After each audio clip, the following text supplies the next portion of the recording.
central? Alors aujourd'hui, c'est un collègue à moi qui gère le... Excuse-moi, je regarde juste, voilà, c'est bon. Aujourd'hui, c'est un collègue à moi donc, qui va gérer au niveau du dispatching, des arbitres sur les tapis et de l'arbitrage. Moi, je leur ai juste fait un petit point sur les règles. Quelles sont les recommandations de ce matin, justement? D'être assez cool parce que là, on va attaquer par des divisions 3, parce que c'est une grosse catégorie. Tu peux expliquer un petit peu ce que c'est la division 3? Alors comme j'ai dit hier, la division 3 c'est une déficience mentale à peu près équivalente à la trisomie 21. D'accord. Donc ça va être, il n'y a pas beaucoup d'opposition, c'est limite du combat de poussins. Mais le hippon existe quand même. Ouais, mais il sera pas joli quoi. D'accord, mais enfin, l'intention est là quand même, et c'est l'essentiel. Pas trop, ils vont faire une technique qu'ils connaissent, ça va être au sotogari. Le grand fauchage extérieur. Voilà, ça va être la seule technique qu'ils vont faire tout au long des combats. Donc là, ça dure combien de temps à peu près on commence par le niveau 3, c'est ça? Par les divisions 3 parce que aux inscriptions, il y en a eu beaucoup. Et après, on fera division 1, division 2, on fera un petit mélange. D'accord. Donc toi, les recommandations, tu leur as dit, les petits loups, pour commencer...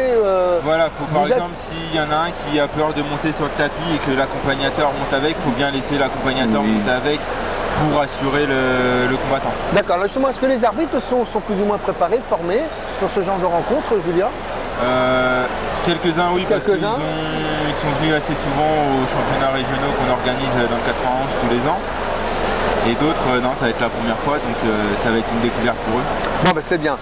Autre recommandation peut-être pour cette journée, parce que c'est jusqu'à ce soir 19h les combats. Oui. La journée va être longue. La journée va être longue. Surtout que la nuit a été courte. Ah oui, alors racontez-nous qu'avez-vous fait. Alors tout d'abord, vous avez retrouvé votre portefeuille. Oui. Vous l'aviez perdu hier à la pesée. Voilà. On l'a retrouvé. Donc hier, la pesée a dû se finir vers 8h30. Après le temps de faire toutes les poules, ils ont fini à faire les poules à 5h du matin. Alors je m'étais couché avant. Qui choisit justement pour réaliser les poules? C'est un logiciel qui choisit. Oui. D'accord. Donc vous rentrez les noms. On rentre tous les noms. Et le logiciel, soit par rapport aux régions, aux clubs, pour éviter que plusieurs clubs se retrouvent dans la même... que le même club se retrouve dans la même poule. Donc ce qui fait qu'à 5h30, les poules sont finies, c'est prêt. À 5h du matin, ils avaient fini de faire les poules. Moi je m'étais couché avant parce qu'aujourd'hui il faut quand même que j'assure toute la journée. Donc je me suis couché à 4h, levé 7h. Ah bah quand même 4. Donc j'ai très peu dormi, ça va être super dur toute la journée. C'est pas grave, on aime ça. Voilà. En tout cas, Julien, si tu as un coup de barre, tu viens ici, on a des barres céréales, on a des fruits secs, etc. Juste une petite question, Julien. Vous disiez, il y a des arbitres qui ne sont pas habitués à ce genre de compétition. Oui. Parce que c'est des arbitres de la Fédération française de judo, c'est pas... Non, c'est aussi des arbitres de l'Essonne, de la Ligue de l'Essonne. D'accord. Mais ils n'ont pas eu l'occasion de venir, ou peut-être qu'ils avaient un peu peur de venir. Et puis là, le directeur des arbitres, Fabrice Guillet, a demandé à ce qu'il y ait minimum 16 arbitres aujourd'hui. Donc ça veut dire qu'on sera 2 par tapis. Vous êtes 2 par tapis. Un au centre et un à côté de la table des commissaires sportifs. Est-ce que c'est le nombre habituel, les 2 arbitres par tapis ou pas? Ou d'habitude vous êtes plus nombreux? Parce que moi j'en vois toujours, il y en a toujours un qui est assis. Il en faut 3. Vous en avez un au centre et un à chaque angle. Mais ils sont toujours assis les arbitres chez vous? Parce que oui, ceux qui sont aux angles ils sont assis parce que selon le placement qu'on a en tant qu'arbitre central, on peut être caché par les combattants et moins bien voir s'il atterrit bien sur le dos ou que sur le côté. Donc ça change de hippon, ça va changer sur Wazari. Si ça se passe juste devant un arbitre de coin, il va voir, il va nous faire changer le... Donc n'importe quel arbitre peut changer la décision d'un autre arbitre. Il donne son avis et après s'il y a une majorité, par exemple moi je donne hippon, les 2 autres arbitres mettent Wazari. Les 2 autres arbitres donnent Wazari, moi je descends ma valeur à Wazari. Voilà, en tout cas, est-ce que les 3 arbitres se connaissent ou pas du tout? Non, vous n'avez pas besoin? On se connaît tous et on s'entend super bien, donc s'il n'y a pas normalement, il ne devrait pas y avoir tout ça. Une question peut-être Jean-Baptiste pour Julien? Et puis je pense ils indiquent aussi quand ils sont sur le côté et qu'il y a 3 arbitres, ils peuvent indiquer aussi les sorties de tapis. Oui. Alors c'est quoi Ils sortent du jaune. Alors, Il y a des sorties de tapis. alors quand on sort du tapis jaune, c'est-à-dire ça fait quoi? On Ça- perd un point? Non, ça arrête le combat et si on y va trop souvent, ça fait une pénalité. Il y a une pénalité pour sortie de tapis pour l'adversaire. Voilà, Julien, je pense que... Et donc moi, si vous voulez, je suis au tapis normalement numéro 7. D'accord. Et est-ce que vous pouvez pas me changer un peu de tapis? Parce que le numéro 7, on va essayer, on va demander à notre caméraman Christophe Laure de prendre justement un peu le tapis. C'est là-bas, c'est celui qui est tout là-bas, le 7. Oui. Il est en face le tapis. Ah c'est parfait. Et alors, Julien, tu nous fais des grands signes et puis Voilà. on prendra Pendant le combat, un grand coucou. Tout à fait. Parfait. Eh bien écoute, bonne journée Julien. Bonne journée. Et puis Peut-être tout à l'heure. oui, si, voilà, si tu j'ai le temps, reviens. j'essaierai de passer. Tu pour reviens, faire un bien petit sûr. point sur la compétition. Exactement. Aucun Et puis problème. si tu as un coup de barre, tu Ouais, il n'y reviens a pas de également souci. pour les Il n'y a pas de souci, je vous remercie. Ok, à tout à l'heure Julien, merci. Voilà, en tout cas, super lourd contre un léger parce que le léger n'aurait aucune chance. Voilà. Ce serait pas évident. Alors, en tout cas pour le moment, tout a l'air de bien se passer. Et puis c'est bien, comme ça on va avoir des Alors, les arbitres, c'est ça. Est-ce que les arbitres sont des anciens judokas, Jean-Baptiste? Alors la plupart du temps, c'est soit des anciens, soit des judokas encore actuels. Il y en a qui continuent bien sûr de pratiquer le judo. Moi j'en connaissais plusieurs dans mon club, des jeunes qui arbitraient, qui étaient combattants aussi d'autres semaines. Et c'est d'où cette difficulté, parce que c'est vrai que chez les jeunes en général, on a tendance à vouloir faire les compétitions et moyennement s'intéresser à l'arbitrage, qui prend énormément de temps. Et c'est ça qu'il faut encourager dans les clubs. C'est la formation d'arbitre. Exactement, mais ça peut commencer dans les clubs directement avec les arbitres de club, les commissaires sportifs de club. Donc on organise, même pendant son cours, on peut organiser des petites compétitions et faire tenir un chrono à un jeune et leur expliquer les règles et faire des petits jeux. On a le sentiment que la formation d'arbitre, de toutes les façons, quelle que soit la discipline, c'est toujours très compliqué justement de trouver des arbitres et de former des arbitres. Ouais. Oui, et c'est souvent les personnes les plus critiquées. Oui, mais enfin, en même temps, il faut bien que quelques-uns fassent respecter le Et règlement. heureusement qu'il y en a en judo, moi j'ai rarement eu de soucis avec les arbitres. C'est vrai qu'on a plutôt la chance d'avoir des arbitres souvent compétents et puis c'est vrai que quand ils continuent à pratiquer le judo, ça facilite encore plus. Quand on est et pratiquant et arbitre, on comprend encore un peu mieux les combats. Alors là, on a fait un gros plan sur le tapis numéro 1, sur le tapis numéro 2. Alors, il faut aussi, chose qui est peut-être pas, qui va être complètement différent, c'est que les jeunes, quand ils vont gagner un match, vont faire le tour du tapis de la salle parce que pour eux, c'est une forme de victoire et donc ils expriment tout simplement leur émotion. Donc nous, on va également essayer de suivre toutes ces émotions et puis de retransmettre en direct tout ce qui va se passer.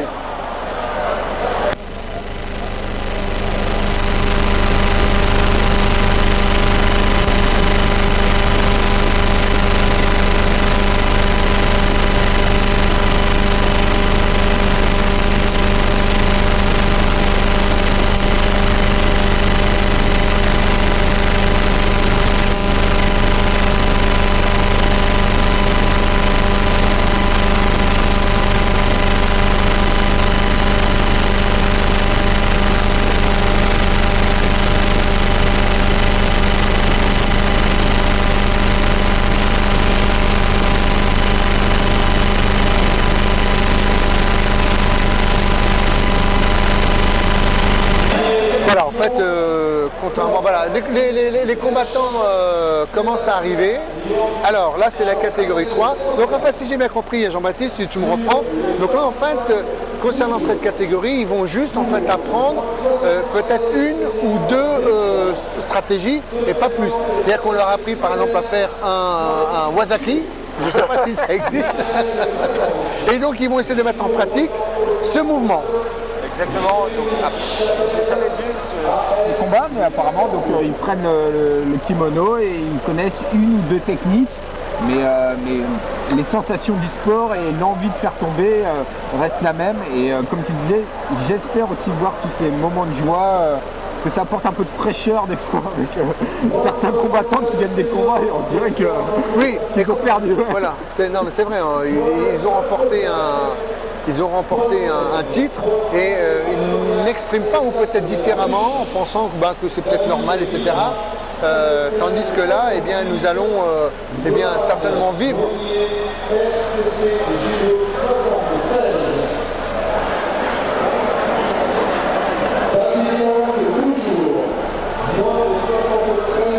Voilà, alors maintenant nous avons à l'antenne tous les athlètes. Alors, je suppose que ce sont les combattants. Voilà, il y en a un déjà qui commence à bâiller parce qu'effectivement, il y en a qui sont venus de très loin. Ce matin, nous avons vu des Niçoises, nous avons des Lorrains, nous avons ici l'Aquitaine, la Bretagne, le centre, encore ça va, le centre, Champagne-Ardenne, nous avons Dauphiné-Savoie, la Franche-Comté, Midi-Pyrénées, Normandie, bon ça va, la région du PACA, Pays de la Loire, bon ça va, la Picardie, eh bien c'est tout proche, et puis le Poitou-Charentes, donc effectivement pour ces athlètes, il y a eu le transport d'hier, il y a eu la cérémonie d'ouverture, et puis surtout, il y a eu hier la pesée, et c'est vrai que hier, nous, quand nous étions en préparation, il y avait du monde, donc ce qui fait qu'il a fallu attendre, et pour ces athlètes, attendre, et bien, ça demande une forme d'énergie, certainement une forme de fatigue, et ce qui fait qu'en plus ce matin, eh bien, ils ont dû se lever tôt, parce que la compétition eh bien, va commencer, et donc peut-être une forme de fatigue. Mais alors là, si on les regarde, au niveau de l'échauffement, ils font vraiment des échauffements, je dirais, classiques, comme tout bon judoka qui se respecte. C'est de l'échauffement, donc on court, on met un peu j'allais dire le cœur en route, histoire de chauffer tous les muscles. Là on voit les bras, la tête, la nuque, oui, ça bien échauffer la nuque, les chevilles, ce sont toutes les articulations pour être bien chaud. Le cardio est important en judo, oui. Comme on l'a dit, c'est court, un combat de judo c'est très court, donc c'est très intense. Et si on n'est pas bien échauffé, soit on ne rentre pas dans sa compétition, et donc comme tu disais, on est arrivé tôt et on repart vite. Soit on peut, comme dans tout sport, si on n'est pas bien échauffé, risquer une blessure. Au niveau de l'échauffement, quand tu t'es chauffé, est-ce que par exemple il t'est arrivé de faire des footings, de faire 45 minutes, 1 heure, pour justement avoir le rythme cardio? Pas pendant l'échauffement, disons, dans la préparation de la compétition. Oui, tous les judokas doivent faire du cardio, d'une pour bien tenir les combats, et de deux pour être au poids en général, parce que, donc, comme tu disais, hier soir il y avait aussi la pesée, et beaucoup de judokas doivent faire attention à leur poids, parce que ça se joue... Ah bah voilà, c'est un sport que je devrais faire moi. Pour enfin arriver à parce que moi j'aimerais tellement peser 60 kg, il faudrait que je puisse concourir dans quelle catégorie alors? Si je veux faire 60 kg, moins de 60 kg, oui, c'est moins 60 kg. Voilà, 60 kg 0,0 maximum. Voilà. Donc entraînement intense. Quelles sont un peu justement les préparations concernant un sportif de haut niveau, par exemple un judoka? Il fait quoi? Donc il y a l'alimentation qui est importante. L'alimentation. Et puis en dehors, bon, il y a tout ce qui est technique, mais est-ce qu'il y a d'autres choses en préparation? Il y a tout ce qui est donc préparation physique, donc comme on a dit, le cardio. Comme il y a beaucoup de variations de rythme, on fait aussi beaucoup de ce qu'on appelle de la course en fractionné, c'est-à-dire en accélérant et en ralentissant. Comme un sprinter alors un peu. Exactement, avec des temps de récupération plus ou moins longs, mais vraiment pour habituer le cœur à augmenter de fréquence cardiaque rapidement. Et il y a aussi l'aspect, après à haut niveau, tout l'aspect physique musculation, c'est-à-dire que les sportifs de haut niveau s'entraînent tous physiquement et musculairement pour être prêts au combat, parce que c'est un sport technique, c'est un sport complet. Très physique, oui. Oui, sport complet. Les jambes, les bras, la tête aussi. Alors là, on voit déjà des jeunes qui sont en train de s'échauffer. Là, on prend quoi? On prend n'importe quel adversaire pour s'échauffer? En général, on prend plutôt la personne avec qui on va disputer le combat? En général, l'échauffement se fait souvent avec le premier qui passe? Avec un copain. Avec un copain de club ou avec quelqu'un qu'on connaît. C'est vrai que c'est souvent plus agréable de s'échauffer avec des gens qu'on connaît. Mais après, c'est ça aussi qui est bien dans le judo, c'est que tout le monde se mélange, tout le monde Et donc, c'est une grande famille, hein, le judo. Ouais, c'est la grande famille du judo Alors là, français. quand on regarde ici là, sur ce que l'on voit, il essaie de faire quoi? Quelle est un peu la prise qu'il essaie de faire? Il essaie de faire un balayage? Là, il a pris une garde à droite, il essaye à gauche, il essaye à droite, il attaque un peu de tous les côtés. Et il essaye là, avec sa jambe droite, de faucher son partenaire à l'extérieur. Justement, tout à l'heure, il en parlait, notre ami, donc le Hosoto Gari. Et là, il tient avec sa main gauche, il tient la manche, c'est très important ça. Et il essaie de monter sa main droite. Alors là, si on met par exemple le pied sur la ligne jaune, c'est quoi? C'est considéré comme en dehors du tapis, on arrête le combat? Non, on est au bord du tapis, mais on n'est pas encore sorti. C'est dès qu'on sort de la ligne jaune, ce qu'on appelle un petit peu la zone de danger ou sécurité, ça dépend comment on l'appelle. Mais alors il faut quoi pour arrêter le combat? Il faut qu'il y ait un pied complètement en dehors ou les deux pieds en dehors de Maintenant, cette... il faut qu'il y ait les deux. Ouais. Il faut sortir complètement parce que afin de favoriser le judo d'attaque, les arbitres, maintenant, quand on fait une attaque, une technique pour faire tomber l'autre et qu'on sort un petit peu, si la technique est partie alors qu'on était, quand on a commencé la technique alors qu'on était dans la surface de combat, les arbitres, afin de favoriser l'attaque, laissent comme L'avantage un peu sport, physique, l'avantage, voilà. Bon bah là ça s'échauffe. Est-ce que vous, quand vous voyez tout ça, vous dites Jean-Baptiste, moi j'ai envie de reprendre, d'enfiler mon kimono et puis d'aller faire quelques scènes de combat? Ah bah ça donne envie, hein, mais bon, mais il faut être prêt, hein. C'est vrai que c'est toujours bien quand on est à l'extérieur, quand on voit tout le monde, ça donne envie, mais quand les combats commencent, il faut être vraiment prêt. Là, on voit des judokas qui font... Là c'est les abdos, c'est du gainage. Abdominaux, ouais, du gainage, abdominaux.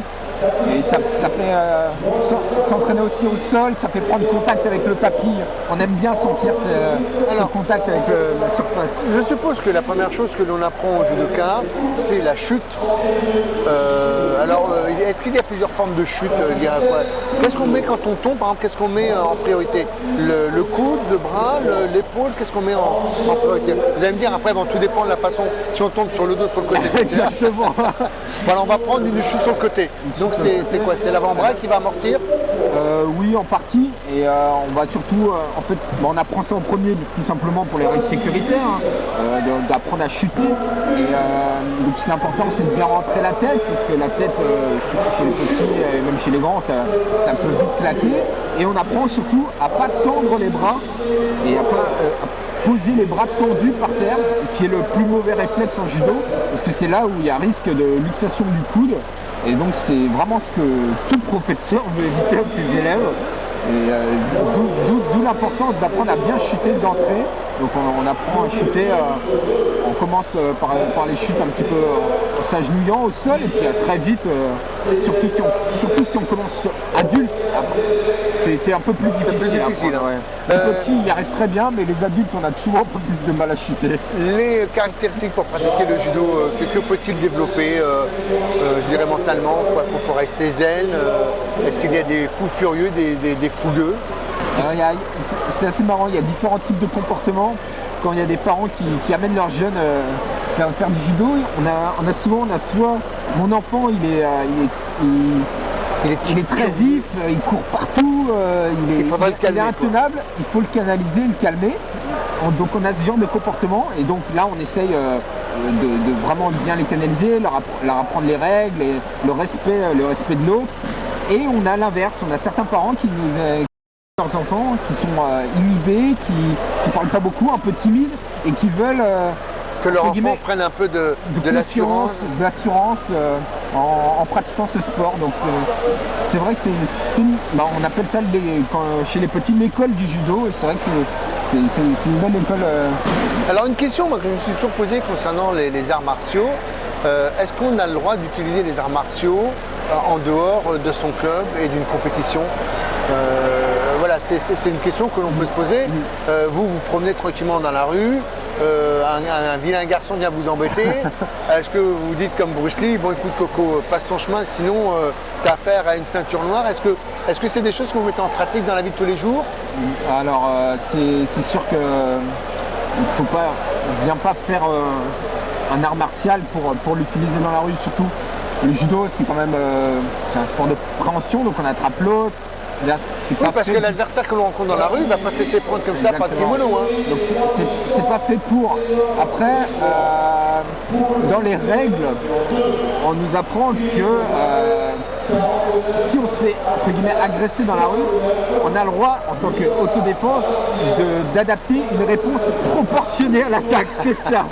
D'accord. Donc pas casser le bras à quelqu'un qui vient juste nous insulter.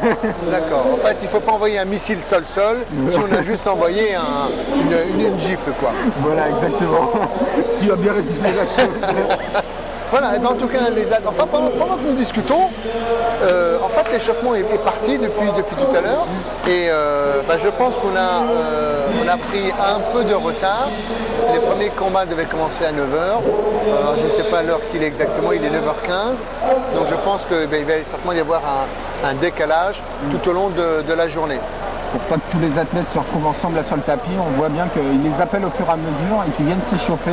Et c'est vrai qu'il faut quand même laisser un peu de temps aux athlètes pour s'échauffer, justement pour il faut combien de temps à peu près, justement, Jean-Baptiste, il faut quoi un judoka pour être en pleine possession de ses moyens pour faire un combat et avoir les chances de gagner? Est-ce que 10 minutes d'échauffement c'est largement suffisant ou des fois c'est beaucoup plus intense? Après, je dirais que c'est propre à chacun parce qu'on développe différentes formes d'échauffement et puis chacun a ses petites manies, ses petites habitudes, mais je pense qu'il faut quand même au moins une bonne demi-heure, le temps de courir, après les articulations, après faire un peu de spécifique judo, c'est-à-dire faire un peu de technique, un peu de chute, on ne fait pas vraiment des combats, mais on fait des petites oppositions debout et au sol pour arriver. Moi, mon indicateur, c'est la goutte de sueur. C'est-à-dire que quand vous avez la goutte de sueur qui tombe, ça, vous êtes chaud. Il ne faut pas être fatigué au niveau des bras et des membres. Il ne faut pas que nos muscles soient tétanisés. Mais mon indicateur, moi, c'est les gouttes de sueur qui indiquent que je suis chaud. Alors, mais est-ce que vous savez que, par exemple, quand vous allez faire un championnat, vous savez l'heure à laquelle vous allez justement faire votre premier combat pour vous permettre justement d'ajuster votre temps d'échauffement à votre combat? Alors c'est les joies du judo, ça commence tôt et ça finit tard. Ça veut dire que vous pouvez très bien vous échauffer pendant 40 minutes et vous allez combattre dans 1 heure après. Voilà, donc en général il faut retrouver un petit endroit pour se réchauffer parce que il y a des catégories qui sont appelées tout de suite. Donc quelles sont ces catégories justement qui sont? C'est vraiment, ça dépend des compétitions, il n'y a pas d'ordre. Après, au niveau international, on sait exactement, il y a un programme, c'est vraiment très limité, mais même chez eux, on peut attendre très longtemps. Hein, mais après, ce qui se passe à plus haut niveau, c'est qu'il y a des salles annexes d'échauffement. Ils ne s'échauffent pas directement. Oui, mais enfin, vous vous rendez compte, vous n'allez pas vous échauffer pendant 3 heures, parce que si vous vous échauffez pendant 3 heures au moment du combat, vous n'allez plus avoir d'énergie, donc vous êtes plutôt... Mais déjà, on sait que si notre catégorie n'a pas été appelée, c'est que déjà on peut attendre longtemps, parce qu'il y a tous les combats qui vont devoir se faire. Mais alors, à quel moment vous savez que c'est cette catégorie qui va débuter? Il y a bien un moment donné où on vous dit attention, la catégorie, je sais pas, des moins de 60 kg, vous allez débuter, donc là vous le savez déjà. Oui, on sait que par exemple sur le tapis 2, il y aura les moins de 60 kg, et si on est en moins de 66 kg, on va se renseigner pour savoir si ça sera la catégorie après sur le tapis.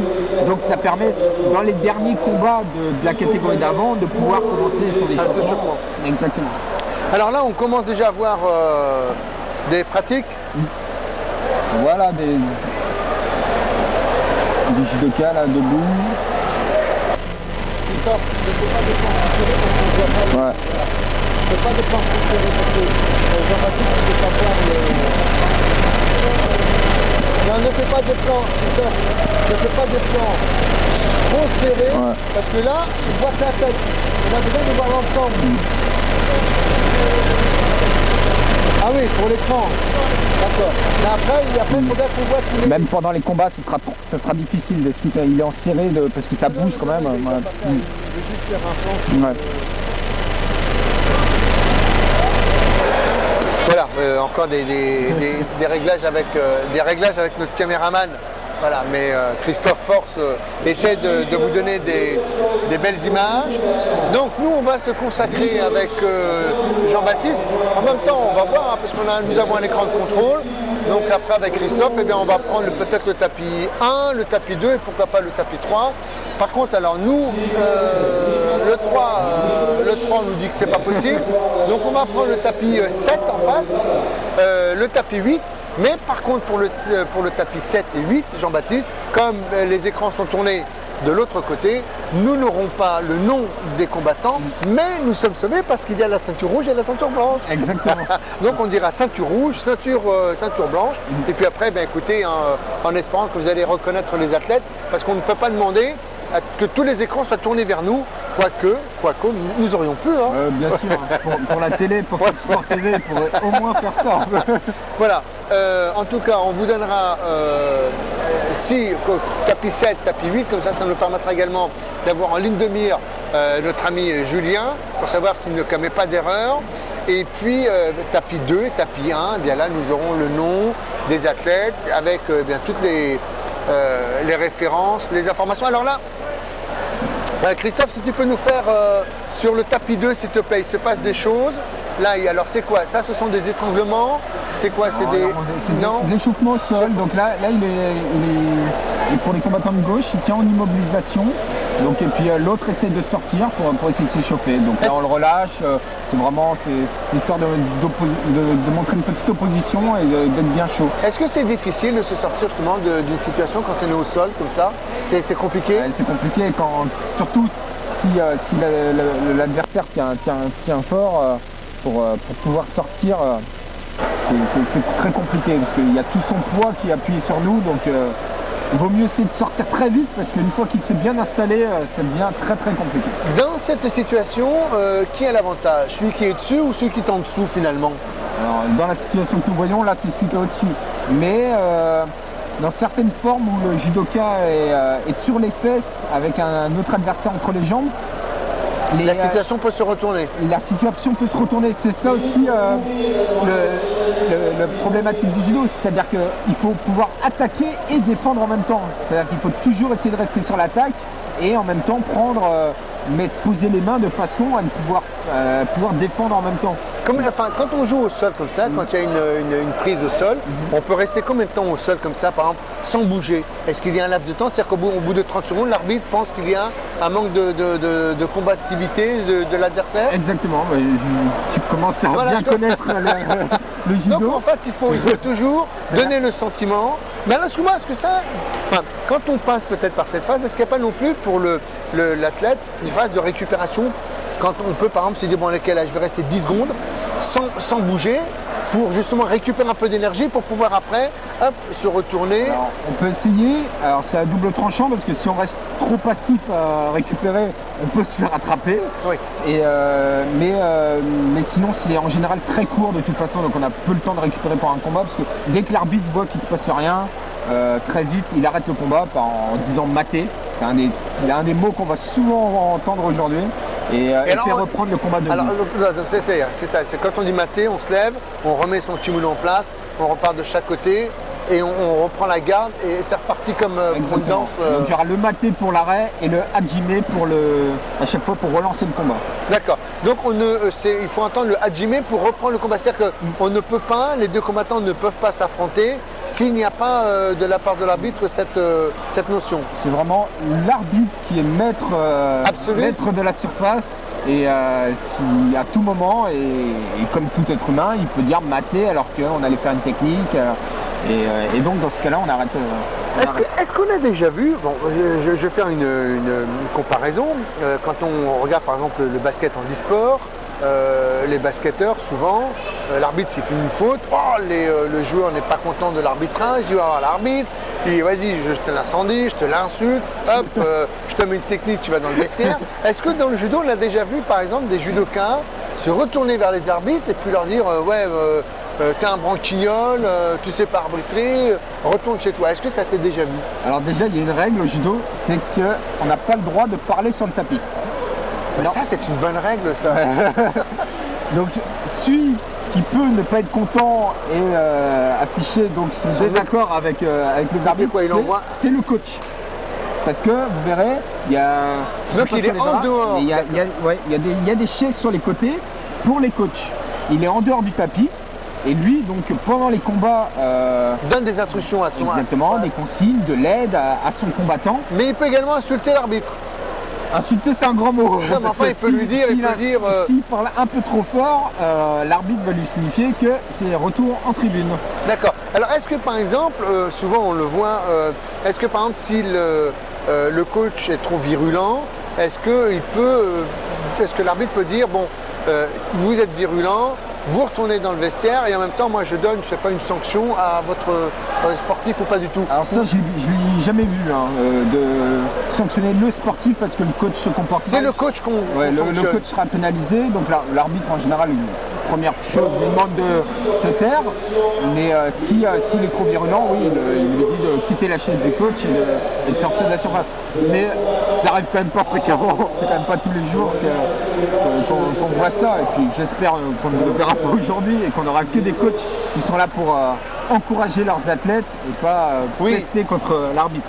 Oui, bon, enfin en même temps là je pense que les coachs vont plutôt donner des consignes à leurs athlètes pour qu'ils puissent justement leur permettre de gagner et puis de continuer pour décrocher le titre. Parce qu'il faut préciser qu'aujourd'hui, c'est ce que tu me disais la dernière fois lors de notre premier rendez-vous, tu me disais qu'en fin de compte, tous les sportifs qui sont là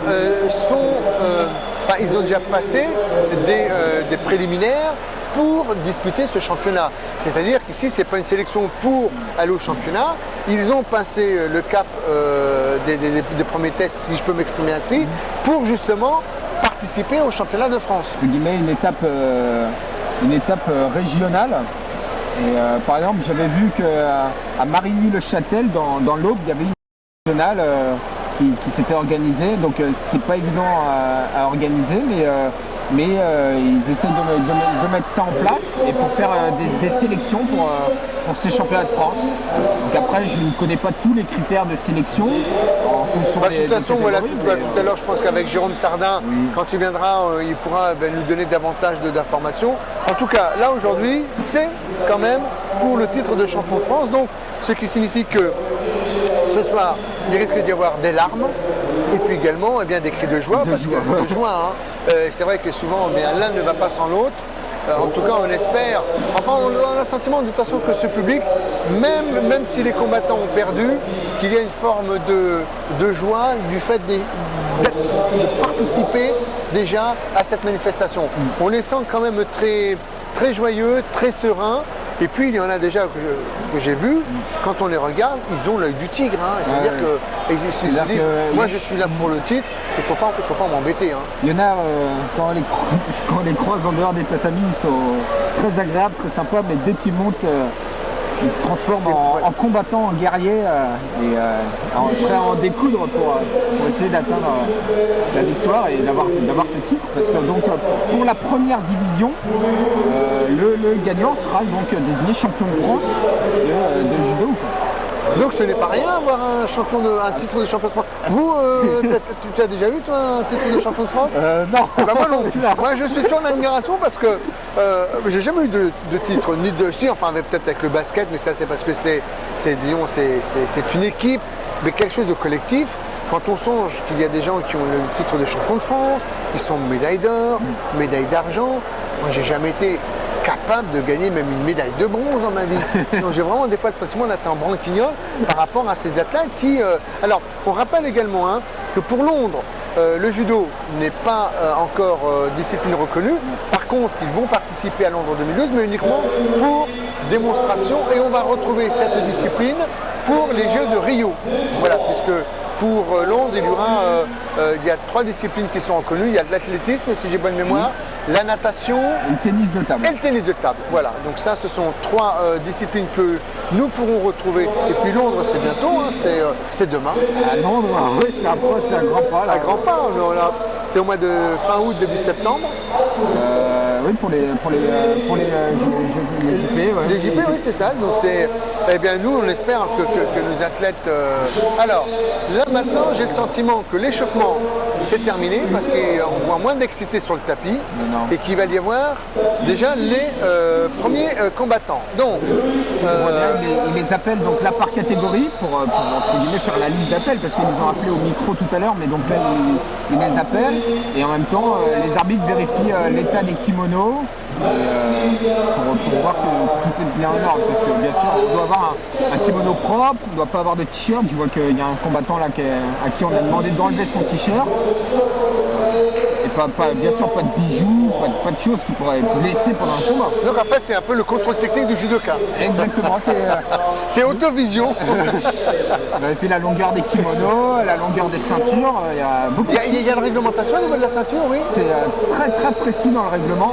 Après, les arbitres ne sortent pas leur décimètre non plus pour vérifier, mais ça se voit très vite. Ah ça y est, là il a eu la ceinture, voilà. Voilà. Celui qui est en face de nous, il a la ceinture rouge. La ceinture Donc rouge. il la met par-dessus tout simplement. Oui, par-dessus. Et là, je vois qu'aujourd'hui, ils ne donnent pas de ceinture blanche à l'autre, ils ne nous en donnent pas, mais ça dépend des compétitions. Et donc, il y aura ceinture rouge et on dira quand même ceinture blanche parce que. Oui, c'est ou plus facile. ceinture jaune, etc. pour le combattant. Parce que si on regarde de l'autre côté là-bas, il y a des ceintures qui sont vertes, orange. Donc de toute façon, nous, en tout cas, ça exprime le grade. celui qui est sur le tapis 2, Christophe, tapis 2, il y a déjà des combattants qui sont en place. Alors, donc là on ne voit pas le nom. Donc voilà, les deux combattants sont là. Donc alors à votre droite, ceinture rouge, et puis à la gauche, donc ceinture bleue. Au niveau de la table de marque, on verra rouge et blanc en fait. D'accord. Ce sera toujours indiqué comme ça. Donc là les deux sont déjà prêts plus ou moins. On voit Là, les petites marques au milieu du tapis, c'est l'endroit où il faut se replacer quand l'arbitre quand il dit maté, d'accord, il faut revenir. Se replace sur la petite marque blanche. Alors effectivement pour les internautes, vous qui nous écoutez, si par moment, certainement, il va nous arriver de dire des imperfections ou des erreurs, vous n'hésitez pas à nous corriger.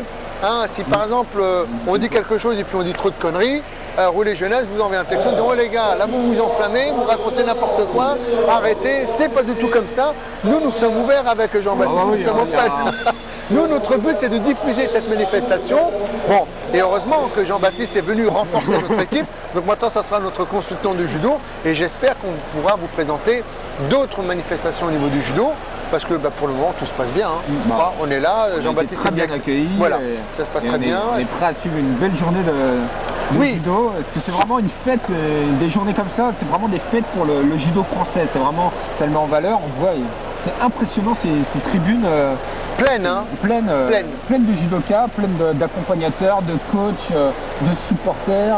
Il y a même une Radio Bouton, 90.6, qui est la FM associative et scolaire, qui se joint. Et puis, il y aura certainement un passage des télévisions, pourquoi pas, qui viendront peut-être en parler pour le journal de 13h aujourd'hui.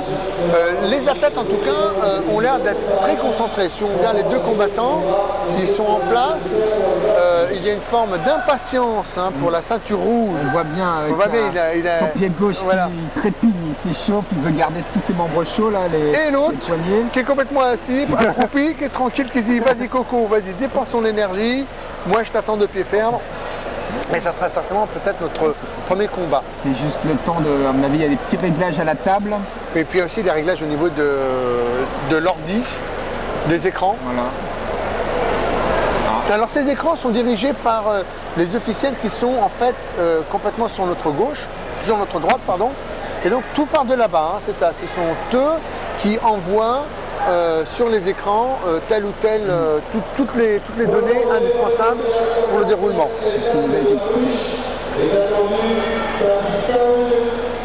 Alors il a des chaussons, l'arbitre, c'est réglementaire ça? Oui, c'est interdit de monter avec des chaussures sur le tatami. Voilà, nous les avons. Nous avons le score qui s'affiche. Christophe, tu nous fais un gros plan sur le... Voilà, merci Christophe. Combat de 3 minutes. Alors, combat dans 3 minutes. Et ben voilà, tu bouges pas. Donc nous avons Combattant rouge, c'est un Français. Combattant blanc, c'est un Français. Alors, peut-être quelques explications concernant le tableau. Alors, on voit qu'à gauche, c'est la marque, le Yoko, le Wasari et le Ippon. D'accord, donc ça c'est le nombre de points. C'est ce, Exactement. c'est ce que tu nous expliquais tout à l'heure. Bras un peu levés, bras presque à la verticale et et bras- bras complètement levés. Et à 3 minutes, c'est le temps du combat. Donc, Ah ben, dis donc. Et le nom des joueurs, ils vont bien, théoriquement, ça doit s'afficher au lieu du combattant rouge. et Voilà, il doit y combattant avoir. blanc, Tu restes comme ça et puis on va attendre que le.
Donc on a eu des informations. Alors là, Jean-Baptiste, tu discutais avec un Alsacien.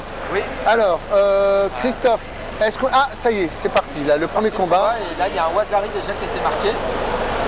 Là, le combattant en bleu, oui, c'est un bleu, on va dire. Donc, c'est toujours le problème.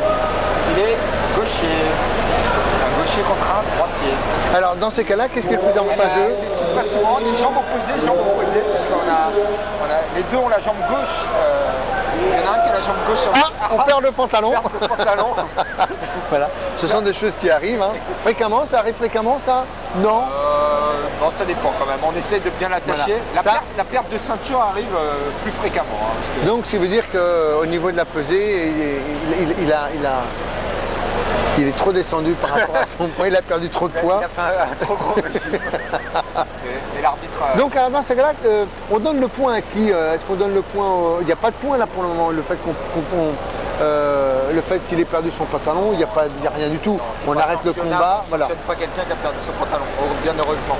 Donc là, l'arbitre l'aide. Non, mais ça pourrait être aussi une stratégie pour sortir l'autre du combat. Oui. Parce que- Non, mais pas le pantalon. Il y en a qui faisaient ça avec la veste. Mais le pantalon, non, ce serait pas très discret de défaire son pantalon à chaque fois. Alors, Donc là, hop, tentative de forme de Haraigoshi. Et là, comme on a vu tout à l'heure, ça enchaîne au sol. Donc il va essayer de pousser pour renverser le combattant rouge. Donc là, ça n'a pas avancé. Donc l'arbitre, en tendant la main, a dit mater pour arrêter le combat. Et donc on prend debout sur les mains. ah mais il est reparti rapide hein, le rouge. Hein. Ça va très vite. Hein. Moi c'est... Donc pour le moment, c'est la ceinture bleue qui tentative donc de renverser Ponce Nage. Et là, on essaye au sol de tenir l'autre sur le dos. Je crois que l'arbitre il lui fait signe. Oui, qu'il faut. Ah, il est l'arbitre.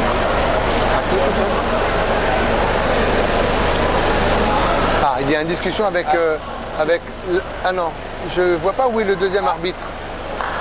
Le deuxième arbitre, Il est à côté de la table. Hein. aujourd'hui, il y a deux arbitres qui suivent les combats. Donc là, comme on est dans des formes de judo éducatif, parce que donc on est en division 3, et Mais enfin, en tout cas, pour la division 3, je trouve que ça débrouille plutôt bien, c'est animé. Hein. Oui. Je pense, hein, c'est ce qu'on nous avait expliqué. Oui, c'est ça. Donc, Oui, bien sûr, ça attrape le kimono, ça fait du judo. alors là, il y a une concertation au niveau de l'arbitrage. Il y a quoi? Ça discute quoi là? Il discute quoi? Le fait qu'il y ait quelque chose On est un peu éloigné de ce qui se passe, que ça discute avec l'extérieur, avec l'autre arbitre. C'est peut-être avec... Non, le coach n'est pas là, le coach. Il doit être tout autrement le coach. Il doit se situer où ça, le coach? Il est là, parce que j'ai l'impression qu'il regarde en vert. Au bord du tapis, mais en vert, je pense c'est pas de l'organisation. Si, tu as raison, oui. C'est pas ni le coach, ni... Mais alors pourquoi le combat s'est arrêté? C'est la grande question. Alors là, c'est des fois, quand on n'est pas au plus près, et même quand on est, des fois, même quand on est combattant, les arbitres discutent, il y a des choses qui se disent, et des fois, le plus embêtant là, c'est pour les combattants, parce que des fois, ils savent pas. Bah oui, et puis là, ils sortent un peu de leur... Voilà, ça coupe le combat, et donc il faut être prêt à attaquer tout de suite. Et c'est ça qui n'est pas toujours évident à gérer. Parce que, donc on voit qu'il reste 1 minute 19 dans le combat. Ouais, mais enfin, il y a 1 minute 19, mais là, ça fait à peu près 30 secondes où rien ne s'est passé. Hein. Mais le temps a été arrêté. Hein. Oui, mais enfin, pendant ce temps-là, on perd... Voilà, donc c'est... Il démarre en garde directement installé. Là. Il a changé par rapport à tout à l'heure. Donc on voit que le combattant en ceinture bleue est gaucher, parce qu'il monte sa main gauche. Il repasse devant, tentative du shimata, un fauchage à l'intérieur des jambes. Ça c'est pas mal du tout. Ça se joue beaucoup au niveau des pieds. Hein. Là, ils sont jeunes, ils sont légers. Et on essaie de passer devant. On essaie de passer devant, toujours. Le but, c'est vraiment de jamais rester derrière. Dès qu'on reste derrière le combattant qui fait une technique, c'est là qu'on a le plus de chances de tomber. Donc là, il n'y a pas de point de marque, il n'y a rien. Le fait que la ceinture bleue... Non, parce qu'il s'est jeté, entre guillemets, tout seul. C'est lui qui s'est jeté, donc l'arbitre n'a pas considéré que c'était les ceintures rouges qu'il avait fait tomber. Apparemment, il s'est fait mal. Il s'est fait mal, oui, main droite. Mais il va serrer les dents et il va s'accrocher jusqu'au bout.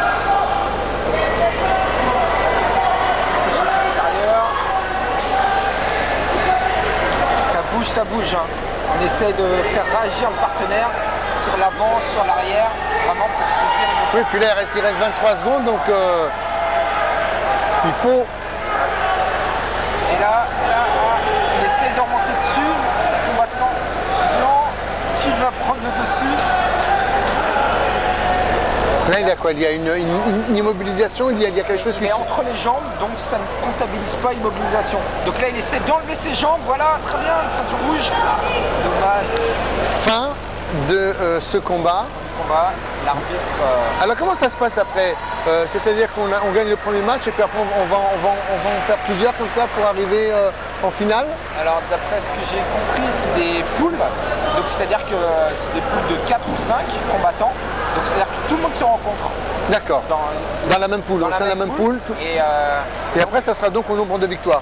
Exactement. Et quand il y a beaucoup de combattants, après cette phase de poule, je pense qu'on le verra surtout pour la division 1, après cette phase de poule, il y a une forme de tableau. Donc là on arrive comme en 8e, quart de finale, avec des éliminations directes.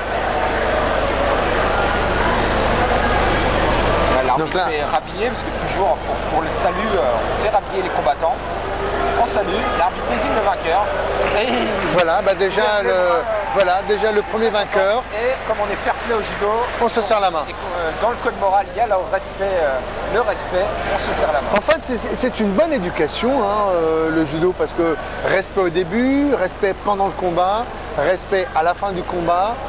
Donc on garde un peu toute ça. Contrôle de soi. Oui, contrôle de soi.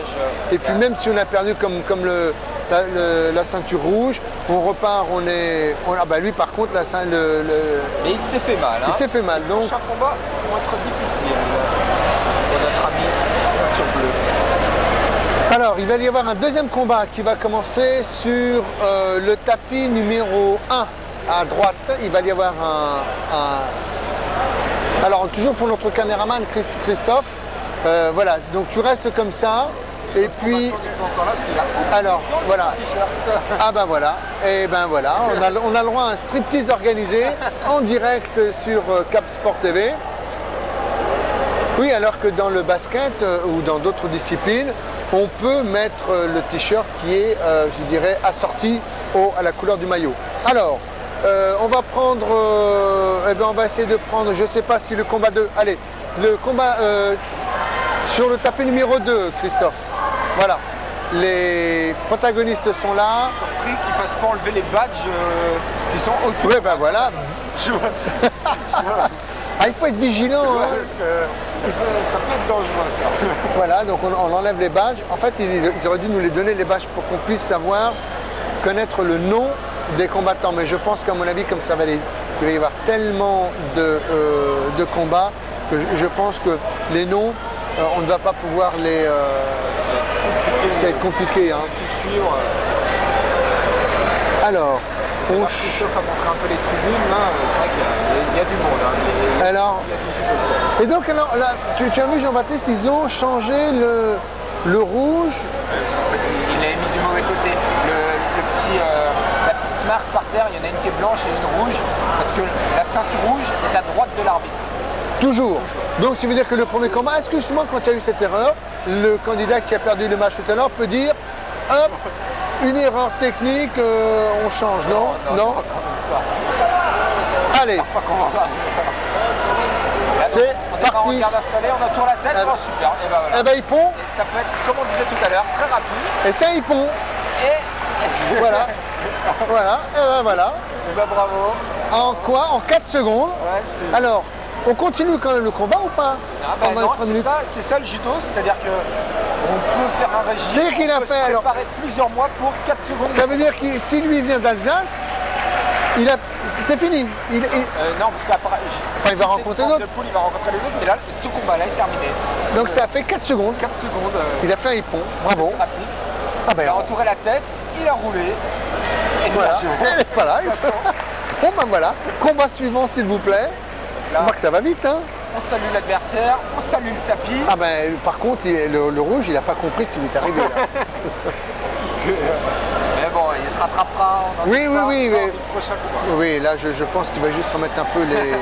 Alors, il y a un autre combat sur le tapis 1, Christophe. Tapis 1. Voilà, c'est bien, tu restes comme ça, c'est parfait. Alors, nous on va suivre sur l'écran de contrôle.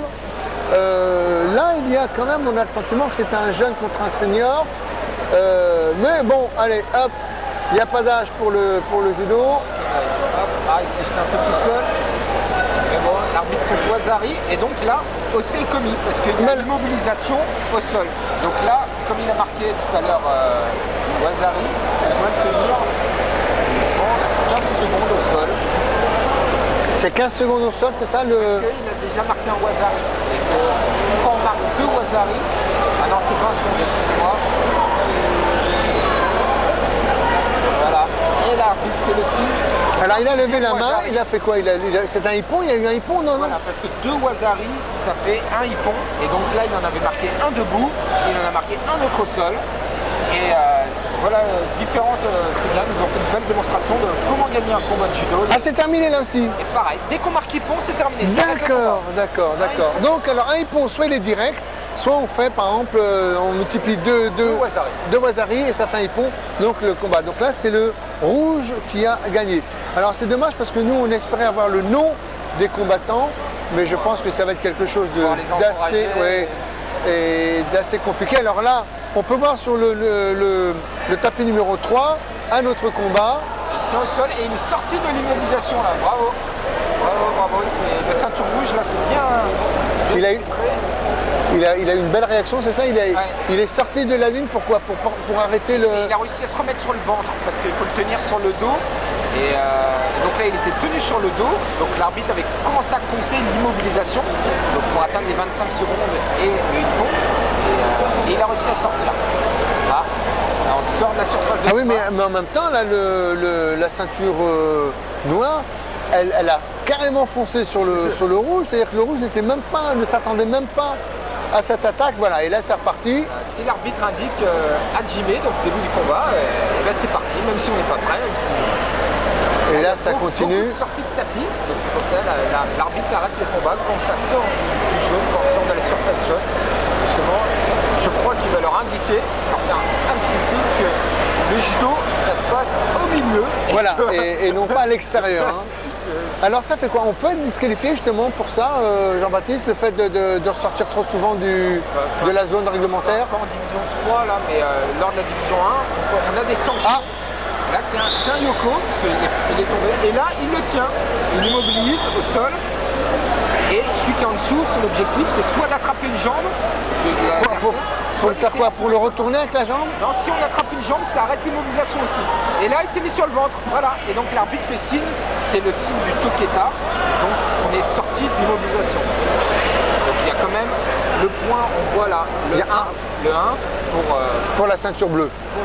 pour la ceinture marron. Ceinture marron. Ceinture marron. Qui a marqué debout, Jean tombé, notre ami ceinture rouge. Alors Christophe.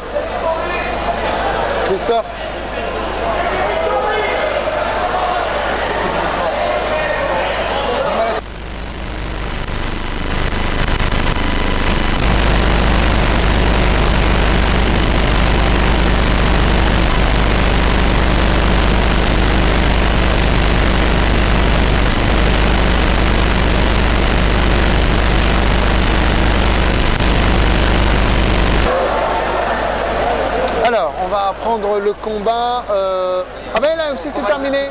Ah ben ça va tellement vite entre une scène, un terrain de combat. Ah puis alors il y a aussi encore en face là-bas. Tiens Christophe, essaie de nous prendre en face là-bas.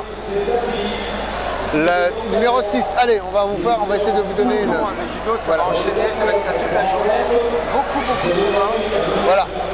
Alors il va y avoir des têtes des commissaires, mais là. La immobilisation.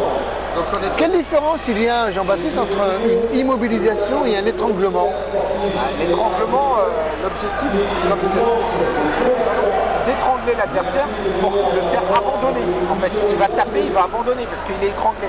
L'immobilisation, il faut tenir l'adversaire sur le dos pendant 25 secondes. Mais l'étranglement n'est pas. L'étranglement n'est pas autorisé par tout le monde, hein. Que pour les premières divisions. Alors, on va revenir, Christophe, sur le tapis numéro 1. Ici, il y a de l'action en direct. Allez. C'est du yoko, ça. Donc il y a un yoko qui a été marqué. C'est l'enchaînement au sol. On pousse.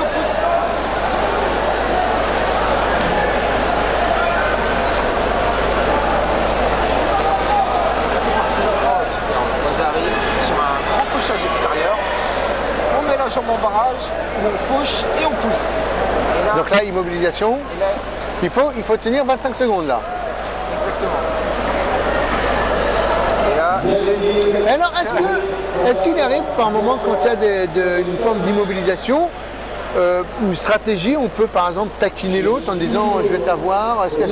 Non, on ne doit rien dire, on doit se taire, on ne parle pas, interdit. C'est bien ça. C'est bien. Là, ah ben, il a fait 111.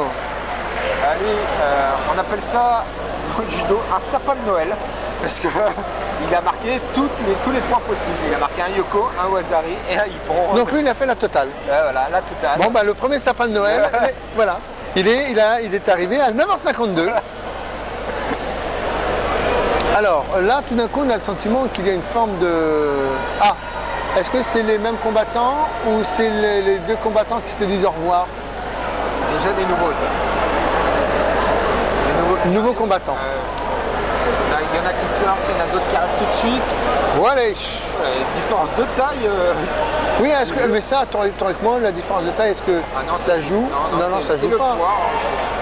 Après, s'ils ne sont pas exactement du même poids, on regroupe on pèse et on met des gens du même poids ensemble. Ah bah yo, ils nous font un joli roulé-boulé. Et tiens, et on va le retourner encore. Et on repasse au-dessus. Et on tourne, et on va faire le tour du tapis comme ça. C'est des petits jeux qu'on pourrait faire à l'échauffement. C'est bien de voir ça. Situation. Donc là, l'arbitre. Alors, est-ce qu'il arrive, par exemple, dans un combat, on arrive à pas de points, que les deux combattants arrivent à se maîtriser et qu'on arrive à 0-0, on fait quoi? On remet à 0? Ça peut arriver à 0-0 ou ça peut arriver à 10-10 ou à 100-100. Donc dans ces cas-là, je ne sais pas comment ils pratiquent en fédération sportive de sport adapté. Mais par exemple, en judo, on rajoute comme un temps supplémentaire, comme une de prolongation. combien de temps? De 30 secondes, une minute? Pour des combats de 5 minutes, c'était 3, donc là ça doit être une minute, 2 minutes. Et c'est le premier qui marque qui a gagné. D'accord. En mort subite. Et vraiment, si on arrive encore à égalité, là l'arbitre doit désigner un vainqueur par rapport à ce qu'il a vu. Un maximum d'attaques. C'est pas facile de gagner, surtout de perdre un combat dans ces conditions. Alors là il y a eu un 100, il y a eu un par la ceinture. C'est le hippon. Ah. On fait signe qu'il faut sortir par l'autre côté. On se rhabille, on salue. Et on peut aller rejoindre.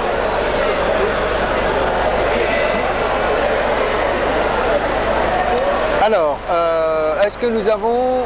oui, après nous avons sur le tapis 3, nous avons un combat, un temps sur le tapis 3.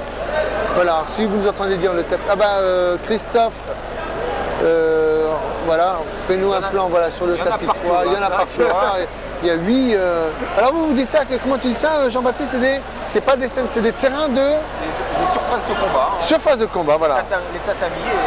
Surface de combat, voilà, je vais noter ça parce que, avec ma petite tête... On dit tapis 1, tapis 2, c'est vrai que c'est plus facile. On indique comme ça pour indiquer le lieu où on va avoir les combats, en fait, pour les combattants. Une information pour les arbitres et commissaires sportifs qui rencontrent des difficultés entre les noms sur les listes et les participants sur le tapis. L'organisation est en train de régler le problème. Ah ben voilà, donc il y avait bien un souci parce que les noms des athlètes ne s'affichent pas. Alors là il se passe quoi? Ce qu'on appelle Tateshi Ogatame, donc à cheval en fait. Et il tient son adversaire qui se met sur le ventre et donc qui est sorti de l'immobilisation. Si vous avez des combattants manquants, Là, l'arbitre vient de dire quoi? Qu'il fallait... Ah, il fait quand même hippon parce que je pense qu'il est sorti juste après les 25 secondes. Il a dû sortir. Donc là, il y a eu un hippon pour la ceinture rouge. Ouais. Donc ça veut dire que le match est terminé. Exactement. C'est ça, il y a... On serre la main. Voilà. Il y a justement cette générosité hein, que l'on voit à travers les... Ils sont contents, voilà, je te serre la main 2 fois. Et ouais, puis je garde le sourire. Et puis voilà, et puis bah, je m'en vais, je vais continuer tranquillement mon circuit. En fait, oui, si les combats sont aussi rapides, on peut en voir et en voir. Alors, une seconde.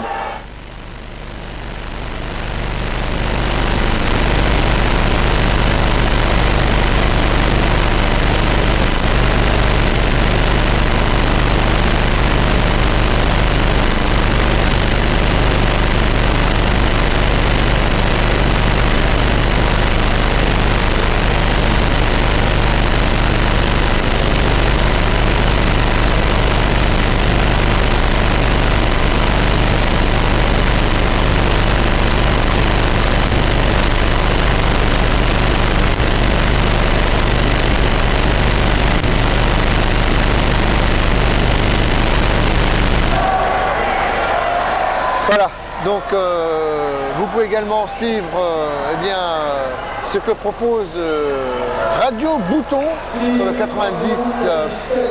90.6 fréquence FM, une radio donc la FM associative et scolaire. Pour le moment, tapis 1, allons-y, c'est la fête au village, salutations. Eh ben, il y en a un qui a fait un 100, ah ben voilà, c'est ah ben, c'est terminé. Ça va vite, on a oui. loupé. Ben, nous étions en pleine conversation avec un responsable de Radio Bouton, et ce qui fait qu'on n'a pas eu le temps de vous diffuser cette...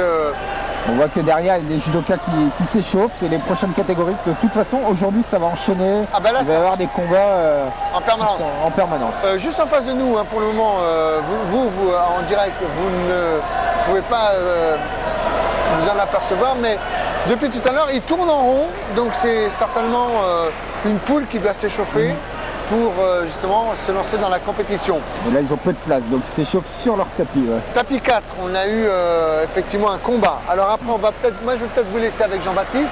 Moi, je vais essayer de régler quelques problèmes avec notre ami Christophe. Très bien.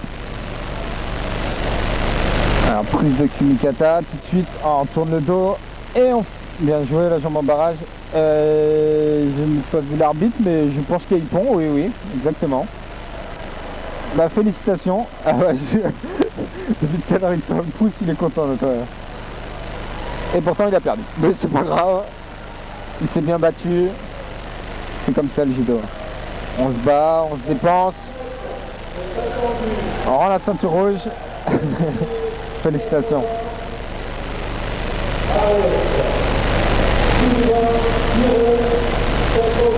Une personne là sur notre tapis.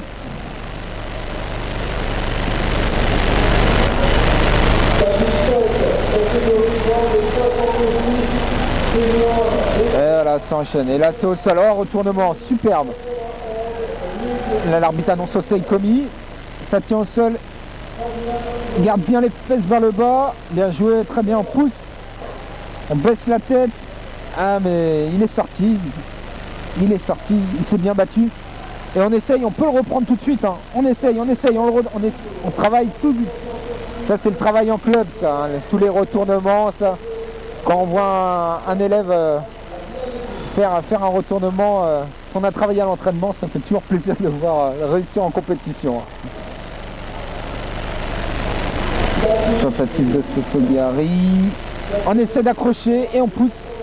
Ah, c'est parti. Là, l'arbitre n'a pas compté de points parce qu'elle a considéré que l'action partait du sol. Et là, le combat continue au sol. On essaie de retourner. Ouais. Il y a Richard qui nous fait coco.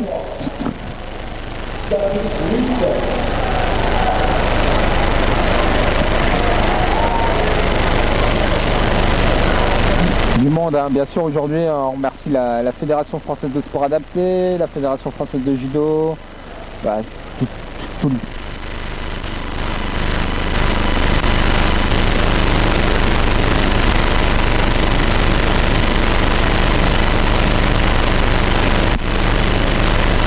Donc comme disait Richard, c'est la première fois qu'un tel événement est retransmis en direct.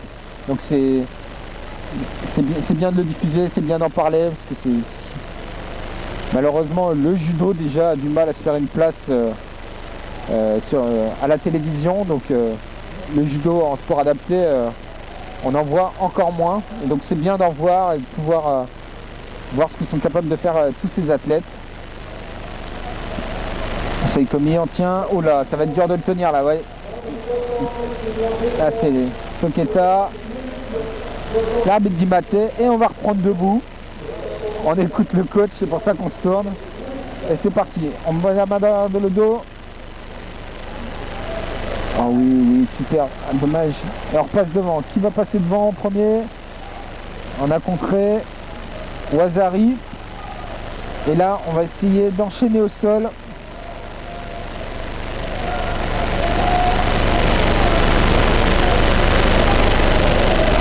Osei Komi.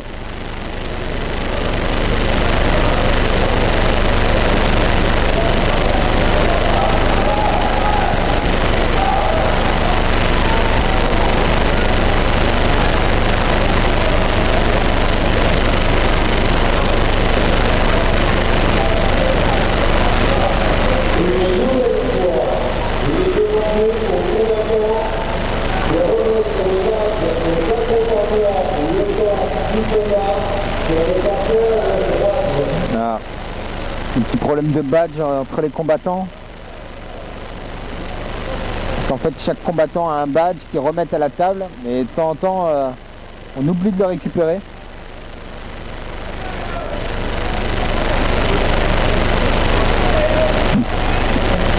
On a pu le voir, donc les commissaires sportifs avec leur veste rouge et les arbitres.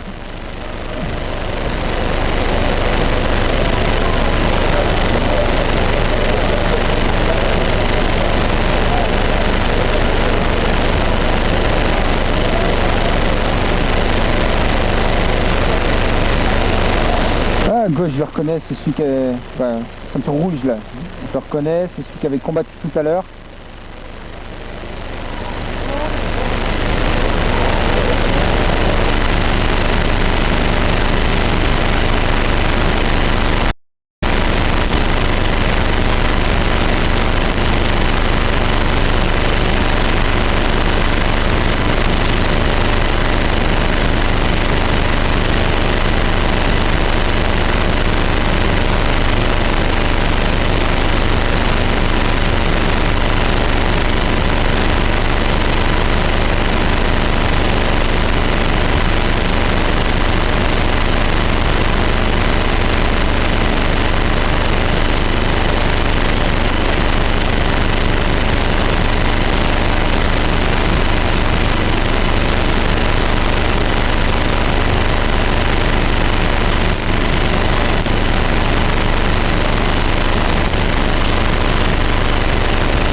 Alors nous voilà Jean-Baptiste, je te laissais pendant quelques instants pour régler justement quelques problèmes avec notre caméraman Christophe, pour justement vous permettre d'avoir le tapis 1, 2, 3, 4, voilà tous les tapis. Alors effectivement les familles, ceux qui nous écoutent, ceux qui nous suivent, il faut transmettre à votre entourage que vous pouvez tout simplement suivre ce championnat en direct sur Internet. L'adresse est les fameux www.cap-sport.tv. À vous de diffuser. Ici, on va essayer de diffuser justement un maximum l'information pour que les parents des enfants puissent suivre cette manifestation. Oui. Que s'est-il passé de beau pendant cette absence? Est-ce qu'il y a eu des hippons, Jean-Baptiste? On en a vu quelques-uns au sol, debout. On voit des belles choses, des belles formes de corps. C'est plus que des projections. Là, on a des formes de corps et après on renverse en tirant un peu sur les bras. Disons qu'on ne voit pas encore de tout. Là-bas, sur le tapis 4, on a le sentiment qu'il y a eu un choc. Oui, il y en a un qui est resté sur le sol. Là, en fait, l'arbitre ne peut pas intervenir. Voilà, il appelle les secouristes. Sur chaque compétition, on a des secouristes qui peuvent intervenir sur appel de l'arbitre. Voilà, bon, là, en espérant que ça ne soit pas trop grave et que pour lui aussi. Voilà, qu'il pourra continuer ce tournoi dans de bonnes conditions. Christophe, peut-être nous mettre sur le tapis numéro 1 parce qu'il y a de l'action. Voilà, ou même ici, voilà, très bien. Là, ils m'ont l'air d'être bien énervés les deux. Ouais, ça bouge. Ça bouge. Il essaie de provoquer des réactions en tirant, en poussant. Il faut susciter un peu le déséquilibre de l'adversaire. Ouais. Et après, justement, dans le déplacement, saisir l'opportunité. Donc, c'est tout le problème, la problématique du judo. Ouais. Et là, l'autre, notre ami ceinture jaune tient très fort avec la manche. Hop, il passe la main dans le dos. Et on se rapproche de plus en plus. Ça, c'est vraiment du corps à corps là. Ça peut il essaie de faire quoi? De faire un balayage, une sorte de fauchage, oui. Une sorte de fauchage barrage en plaçant la jambe. Ah, là l'arbitre arrête parce que j'ai cru voir une saisie. Oui. Interdite, voilà, c'est ce que j'avais dire. Est-ce qu'il y a par exemple des gestes que le sportif n'a pas le droit de mettre en pratique? Je crois que d'ailleurs il va lui expliquer, il n'a pas le droit de saisir sous le pantalon. Enfin, le pantalon tout simplement, il lui montre. Et on n'a pas le droit de saisir le pantalon sous la ceinture. Les mains doivent être placées au-dessus pour pouvoir attaquer. Ouais. Là, comme c'est de la division 3, bien sûr ils vont pas sanctionner, je ne pense pas. Mais ça, sinon, si on le fait, il y a sanction. Ah oui. Alors, comment ça se passe aujourd'hui? On le verra peut-être tout à l'heure. Mais en judo, en FFJDA, quoi, la Fédération Française de Judo, en compétition, si on met la main sur le pantalon, c'est disqualification directe. Maintenant, ça ne rigole plus depuis quelques années. Mais pourquoi il y a eu certainement eu trop d'abus, Ouais, il y a eu trop d'abus. trop de filous qui ont essayé de gagner des... Et puis en fait, le judo ressemblait de plus en plus à de la lutte. Les gens étaient par terre, s'attrapaient les pantalons. Et pour redonner un peu, revoir des belles formes de corps, revoir des projections, la fédération a décidé, internationale a décidé Oui, parce que- d'arrêter. Et surtout, il y avait beaucoup de judokas de l'Est, en fait, des anciens lutteurs justement, et très physiques et qui attaquaient direct aux jambes pour on appelle ça les bûcherons, quoi, pour arracher. Ah bah, c'est les mêmes dont nous parlions tout à l'heure, quoi, ceux qui Exactement. font un judo de bourrin. Sur le... Voilà, donc là on explique aux judokas Ouais, que le pantalon c'est interdit et qu'il faut l'attraper par... comment on appelle par la veste tout simplement? Est-ce qu'il y a un terme technique pour désigner On dit le kimono ou le judoji. le judo? Mais ça c'est la partie haute alors. Ouais, mais après, la veste, le pantalon, c'est... Le pantalon c'est le pantalon. Mais là, on voit bien qu'on a affaire à un arbitrage très pédagogique, très bien cet arbitre qui explique lors des matés ce qui n'a pas été aux combattants, quoi, plutôt que certains qui pourraient sanctionner directement. Et alors là on voit effectivement qu'il essaie de reproduire toujours Voilà. la même technique. Exactement, là c'est le grand fauchage extérieur, c'est le Sotogari. On essaie de se rapprocher et de faire tomber sur l'arrière en fait. Ah non, il change un petit peu. Et puis le problème c'est qu'il y a l'arbitre juste devant. Voilà. Et Ah, il a super. aussi, là ça marche. Il a indiqué le Wazari là. Wazari pour le ceinture blanche, ceinture jaune. Alors comment, il suffit juste de regarder sur le tableau pour savoir c'est quel tapis celui-ci, Voilà, c'est celui-là. c'est le tapis 3. Donc 10. C'est le Wazari. On essaye encore. Et là on essaye en mettant le bras en dessous de renverser par une épaule en fait. Voilà, il va essayer de C'est-à-dire- tourner son dos. Il va essayer de tourner son dos, le combattant ceinture rouge. Pour en fait être sous l'adversaire et le prendre et le passer au-dessus de Voilà. l'épaule. Et il faudrait qu'il arrive à faucher avec sa jambe droite en même temps. Il passe, il tire, il est pas mal placé, hein. Il est pas loin. Il faut qu'il tire. Voilà. Dommage, les épaules n'ont pas touché le sol. L'arbitre a quand même donné Wazari, donc Donc ça fait quoi? C'est égalité ou pour le... à qui l'a-t-il donné? Ce Wazari, ça va un petit peu fort, mais bon. Moi j'aurais mis au ceinture rouge, moi, mais. Là Mais pour l'instant non. le temps s'est écoulé, et ben non, Ah, déjà, il n'a pas été comptabilisé, donc est-ce que le temps était fini avant? je pense. Parce Je qu'on- crois que c'est ce qu'il est en train de leur expliquer. Je crois que le temps était fini avant, donc si la projection a lieu après le temps final, Ça ne compte pas. elle n'est pas comptabilisée. Oui. Donc voilà, après on Dommage. se dit dommage, quoi. J'ai fourni un bel effort, Ouais. mais non récompensé. Allez, sur le tapis numéro 2. Ah bah c'est notre caméraman Christophe Forcin, c'est peut donner de la tête. Et allez, tapis 3, tapis 2, tapis 1. Ah, voilà celui qui a fait le hippon en... Christophe, remets-nous s'il te plaît le tapis 1, parce qu'il y a celui qui a fait le hippon tout à l'heure, qui a fait le premier sapin de Noël. Ouais. Il est là, le voici.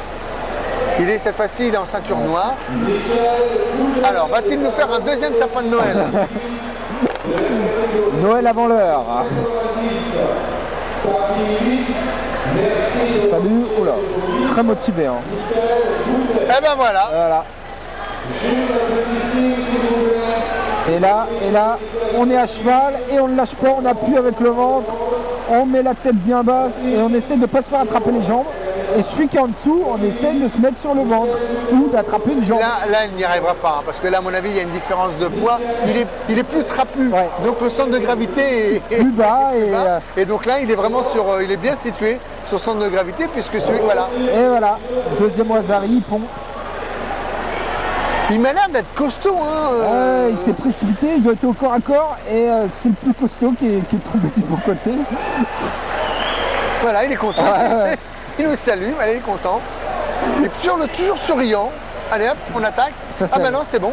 Regarde à voir, on serre même la main à l'arbitre L'arbitre doit être content parce que ça arrive pas tous les jours qu'on sert la main aux arbitres. C'est bien. Voilà, moi c'est un sportif Respectueux. toujours souriant et puis redoutablement efficace. Hein. Parce qu'en fait, ça s'est fait en quoi en moins de 30 secondes. Hein. Ces combats, c'est pour lui, c'est 10 secondes, 30 secondes et après je rentre à la maison et j'attends le prochain. Allez, il s'est dit si je fais le déplacement, c'est pas pour rien. Moi, j'y vais, je me suis entraîné. Il a bien raison. Alors, voilà, c'est ce que je cherchais. Alors, est-ce qu'il y a d'autres combats? Oui, des combats. Alors, on ne va pas tous vous les commenter non plus, parce que de temps en temps, eh bien, il va falloir aussi que l'on aille un peu nous reposer, parce qu'il est 10h15, ça fait quand même pratiquement 1 heure que nous sommes à l'antenne, et il faut tenir jusqu'à ce soir à 19h. Donc, de temps en temps, on va même, moi, prendre la caméra, puis laisser Christophe Force également, le caméraman, se reposer. On ne va pas vous donner tous les matchs, tous les combats, mais on vous laissera quand même des caméras sur les combats et vous pourrez assister en direct pendant que nous, nous irons justement boire un café ou un thé, Jean-Baptiste, pour se ressourcer également. Alors là, il y a une immobilisation.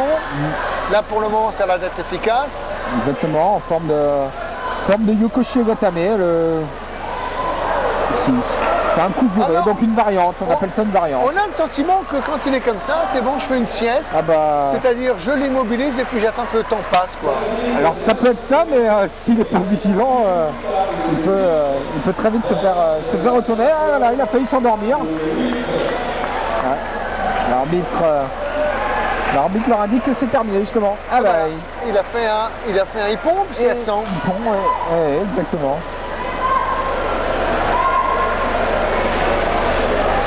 Alors effectivement, c'est dommage de ne pas avoir des caméras en face pour vous permettre d'apprécier. Voilà, on voit notre ami Julien sur le tapis 7, en pleine discussion, avec certainement un coach. Un coach, oui, peut-être pour expliquer par rapport à ce qui s'est passé. Voilà notre ami Julien.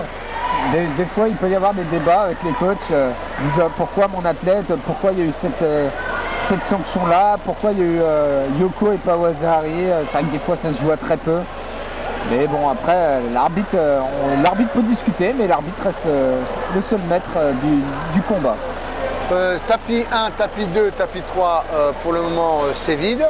On va peut-être... Non, la catégorie n'est pas terminée, hein, puisque moi j'ai pas le sentiment que tous les concurrents de la même poule se sont rencontrés. On a vu plusieurs déjà